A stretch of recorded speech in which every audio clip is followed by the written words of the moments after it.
Australian Armenians are gearing up to protest against a blockade by Azerbaijan of the breakaway Republic of Artsakh in Sydney this afternoon.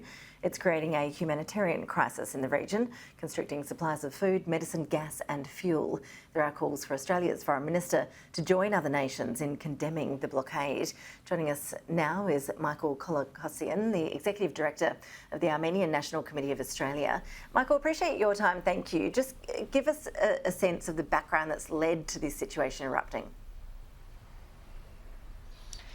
Yeah, thank you very much. Well, the Armenian Australian community is completely frustrated by the Australian government's silence.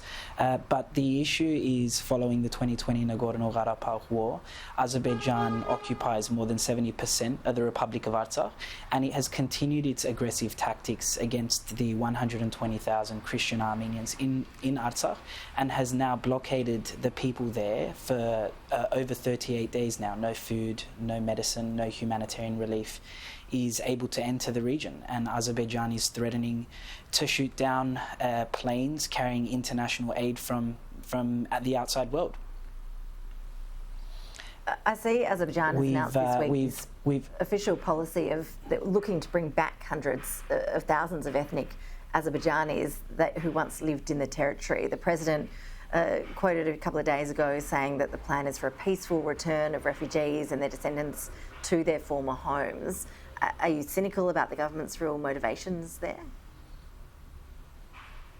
Yeah, definitely. The Armenian Australian community and the Armenian nation worldwide believes that this is just another attempt by the Azerbaijani Petro dictatorship to continue its ethnic cleansing policy against the people of Artsakh who live in that region, who have lived in that region for millennia.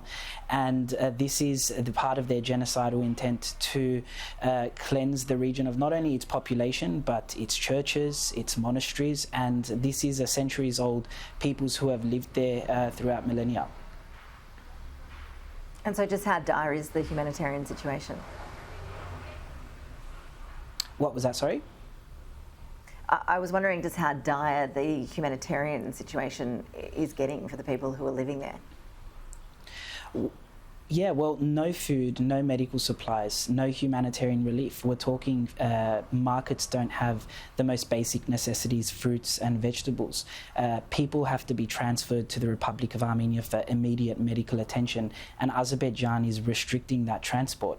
Azerbaijan is failing to adhere to the trilateral agreement signed between Russia, Armenia and Azerbaijan, which allowed for the unfettered movement of people and goods between that Lachin-Birzor corridor, and the Australian government needs to add its voice in condemning Azerbaijan. We've seen the USA, France, Canada, all members of the international community condemn Azerbaijan, urge them to reopen the road, and we're confused, we're baffled as to why the Australian government continues to remain silent when a Petro dictatorship, a country that's been run by the same family for over 30 years, is committing a gross violation of human rights. Why is Australia remaining silent? Why isn't it standing with its allies? Especially as the Armenians of Nagorno-Karabakh face an existential crisis of survival.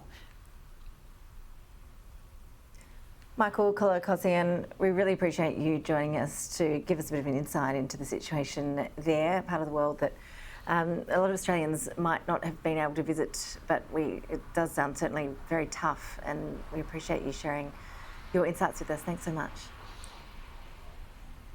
Thank you very much, and we definitely appreciate the calls of support we've received from the shadow opposition Foreign Minister Senator Simon Birmingham, the crossbench, the Australian Greens, Senator Jordan Steele-John, the Foreign Minister of the Australian Greens, the independents like Kylie Tink, the member for North Sydney, the member for Mackellar, Dr. Sophie Scomps, who have called on the Australian government to unequivocally condemn this blockade and to allow for the people of Artsakh to live a peaceful and free life.